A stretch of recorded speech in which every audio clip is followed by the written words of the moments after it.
ഇന്ന് മെയ് 20-ാം തീയതിയാണ്. ഇന്നാണ് പോർക്കൊരിക്കൽ ഭഗവതി ക്ഷേത്രത്തിലെ പൂരത്തിൻ്റെ അവസാനത്തെ ദിവസം. അപ്പോൾ 20-ാം തീയതി ലാസ്റ്റ് ഡേ ആണ്. 12-ാം തീയതി തുടങ്ങിയതാണ്. ആദ്യത്തെ 2 ദിവസം നമ്മളിവിടെ ഉണ്ടായിരുന്നു. പിന്നെ ഒരു 3 ദിവസം നാട്ടിലില്ലായിരുന്നു. ഇപ്പോൾ ഇന്ന് ലാസ്റ്റ് ഡേ ആണ് നമ്മളിപ്പോൾ എത്തിയത്. രാവിലെയൊക്കെ നല്ല മഴയായിരുന്നു. അതുകൊണ്ട് രാവിലെ വന്നിട്ട് അമ്പലത്തിൽ തൊഴുകാൻ പറ്റിയില്ല. അപ്പം മഴയൊന്ന് കുറഞ്ഞ നേരം നോക്കിയിട്ട് 12 മണിയൊക്കെ കഴിഞ്ഞിട്ടുണ്ടാവും. അപ്പം ഞങ്ങളിപ്പോഴാണ് വന്നത്. ഇപ്പോഴാണ് ആൾക്കാരുടെ തിരക്കും അമ്പലത്തിൽ കൂടുതൽ. രാവിലെ ആർക്കും വരാൻ പറ്റിയിട്ടുണ്ടാവില്ല. വള്ളുവനാട്ടിലെ ഏറ്റവും അവസാനത്തെ പൂരമാണ് ഈ പോത്തൊഴുക്കാവ് അമ്മയുടെ പൂരം. ഇത് മെയ് മാസത്തിൽ നടക്കുന്നതുകൊണ്ട് തന്നെ നല്ല മഴ എക്സ്പെക്റ്റഡ് ആണ്. അപ്പോൾ ഇവിടെ ഉള്ള പോത്തൊഴുക്കാവ് ബണ്ടിൻ്റെ അപ്പുറത്തുനിന്നും ഇപ്പുറത്തേക്ക് ആൾക്കാർ നടന്നു വന്ന് പോത്തൊഴുക്കാവ് അമ്മയെ തൊഴുതിട്ട് തിരിച്ചു പോകും. അപ്പോൾ ഈ ബണ്ടിൻ്റെ അക്രോസ് ഒരു നല്ലൊരു വേല വരാനുണ്ട്. അത് ആനതിന് ക്രോസ് ചെയ്തിട്ട് വരും. അതൊക്കെ കാണാൻ നല്ല ഭംഗിയാണ്. പറ്റുമെങ്കിൽ നമ്മളത് ഇൻക്ലൂഡ് ചെയ്യാൻ നോക്കാം. ഇവിടെയുള്ള അമ്മയ്ക്ക് ഏറ്റവും പ്രധാനപ്പെട്ട ഒരു വഴിപാടാണ് വെറ്റിലെറിയുക എന്നുള്ളത്. അപ്പം നമുക്ക് എന്തെങ്കിലും ശാരീരിക അസ്വാസ്ഥ്യങ്ങളോ എന്തെങ്കിലും ഉണ്ടെങ്കിൽ നമ്മൾ പ്രാർത്ഥിച്ചിട്ട് വെറ്റില ദേവിയുടെ മേൽക്കൂരയിലോട്ട് എറിയും. അതുപോലെ തന്നെ വേറൊരു ഇമ്പോർട്ടൻ്റ് ആയിട്ടുള്ളതാണ് ഈ കോലം ചാർത്തുക എന്ന് പറയുന്നത്. പശുവിനെയും കാളേനെയൊക്കെ പണ്ട് നമ്മൾ വളർത്തിയിരുന്ന ഒരു കാലത്ത് ഇവർക്ക് എന്തെങ്കിലും അകിട് വീക്കോ അല്ലെങ്കിൽ വേറെ എന്തെങ്കിലും ആരോഗ്യ പ്രശ്നങ്ങളുണ്ടെങ്കിൽ നമ്മുടെ ഒരു വരുമാന മാർഗം മുട്ടിപ്പോകുന്ന സമയത്ത് ദേവിയെ പ്രാർത്ഥിച്ച് ഇവിടെയുള്ളൊരു കോലം ചാർത്തി കഴിഞ്ഞാൽ അവർക്ക് അതിൻ്റെ ഒരു പ്രശ്നപരിഹാരം കിട്ടും എന്നാണ് ഇവിടുത്തെ ഉള്ള ആൾക്കാരുടെ വിശ്വാസം. ഈ വെച്ചിരിക്കുന്നതൊക്കെ ഈ മാടുകളുടെയൊക്കെ കോലങ്ങളാണ്. പോത്തൊഴുക്കാവമ്മയുടെ വേറൊരു പ്രത്യേകതയാണ് ഈ അമ്മയ്ക്ക് ഈ പുഴയിൽ നിന്നുള്ള കലക്ക വെള്ളത്തിൽ വെച്ച പായസ നിവേദ്യം ഭയങ്കര ഇഷ്ടമാണെന്ന് പണ്ട് അമ്മ പറഞ്ഞിട്ടുണ്ട്. അമ്മയുടെ നാട് ഇവിടുന്ന് അടുത്തായതുകൊണ്ട് അമ്മ ഇങ്ങനെ പറയും, നമുക്ക് പശുക്കൾക്കോ എന്തെങ്കിലും ആരോഗ്യ പ്രശ്നങ്ങൾ ഉണ്ടാകുമ്പോൾ ഇങ്ങനെ പ്രാർത്ഥിക്കും, ദേവിക്ക് നിവേദ്യം വെച്ച് തരാം. അല്ലെങ്കിൽ ഇവിടെയുള്ള മണലും പുറത്ത് അടുപ്പ് കൂട്ടിയിട്ട് അതിൽ ഉണ്ണിയപ്പം ഉണ്ടാക്കും. പിന്നെ ഇതുപോലെ പായസ നിവേദ്യമൊക്കെ വെച്ചിട്ട് ദേവിക്ക് നേദിക്കും. അത് ഇവിടുത്തെ ഒരു ഇമ്പോർട്ടൻ്റ് ആയിട്ടുള്ളൊരു വഴിപാടാണ്. നമ്മളിപ്പോൾ വന്നപ്പോൾ ഇതൊന്നും കാണാൻ പറ്റുന്നുണ്ടായിരുന്നില്ല. അതിനിപ്പോൾ മഴയായതുകൊണ്ട് നടക്കാത്തതാണോ എന്നറിയില്ല. കുറച്ചും കൂടി റെഗുലറായിട്ട് വന്നാലൊക്കെ ആയിരിക്കും അത് കാണാൻ പറ്റുന്നുണ്ടാവുള്ളൂ. കുറച്ച് നേരം പൂരക്കച്ചവടങ്ങളൊക്കെ ഞങ്ങൾ നോക്കി കണ്ടു. അടിപൊളിയായിട്ട് പൂരക്കച്ചവടമൊക്കെ പൊടിയായിട്ട് നടക്കുന്നുണ്ട്. വൈകുന്നേരം മഴ നന്നായിട്ട് എല്ലാവരും എക്സ്പെക്റ്റ് ചെയ്യുന്നതുകൊണ്ട് മാക്സിമം ആൾക്കാർ ഇപ്പം തന്നെ എല്ലാം വാങ്ങിക്കൊണ്ട് പോയിരിക്കുക.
നല്ല മഴയായതുകൊണ്ട് വേലയൊക്കെ മഴയത്താണ് ഇറങ്ങുന്നത്. ഇതിവിടെയുള്ള ആൾക്കാർക്ക് ഭയങ്കര ശീലമാണ് ഈ മഴയത്ത് ഇങ്ങനെ വേലയുടെ കൂടെ പോവുക. ഞങ്ങൾ മാത്രമാണ് ആദ്യമായിട്ടുള്ളതുകൊണ്ട് മഴക്കോട്ടൊക്കെ ഇട്ടിട്ടാണ് ഞങ്ങൾ കൂടെ പോയിരുന്നത്. ചെറുതായിട്ടൊരു തൊണ്ടവേദനയും പനിയൊക്കെ ഉള്ളതുകൊണ്ട് ഇവിടെയുള്ള ആൾക്കാരെല്ലാവരും അങ്ങനെ നടന്ന് മഴയിൽ കുതിർന്നിട്ടാണ് അമ്പലത്തിലോട്ട് പോകുന്നത്.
നല്ല തിരക്കായിരുന്നു, നല്ല ചളിയും ഒക്കെ ആയതുകൊണ്ട് നടക്കാനും നല്ല പാടായിരുന്നു. ഞങ്ങൾ പൂരമൊക്കെ തീരുന്നതിന് മുന്നേ തന്നെ പെട്ടെന്ന് ഇങ്ങോട്ട് പോന്നു. എന്നിട്ട് കുറച്ച് കമ്മലൊക്കെ നോക്കി ചെറുതായിട്ട്, എന്നിട്ട് പതുക്കെ പുറത്തേക്ക് പോന്നു. ഒരു പൊരിമുറുക്കൊക്കെ വാങ്ങി. തിരക്കായതുകൊണ്ട് അതിൻ്റെ ഒന്നും വീഡിയോ ഒന്നും എടുക്കാനും പറ്റിയില്ല.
എനിക്ക് നിനക്കും കയ്യിൽ കഴിക്കണ്ടേ ഇങ്ങനെ സ്പൂണൊക്കെ? ചൂടാണോ?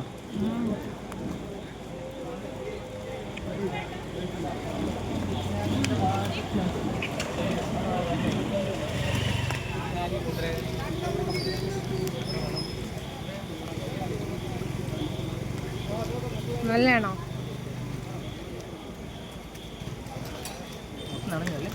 നല്ല നനഞ്ഞാണോ തല?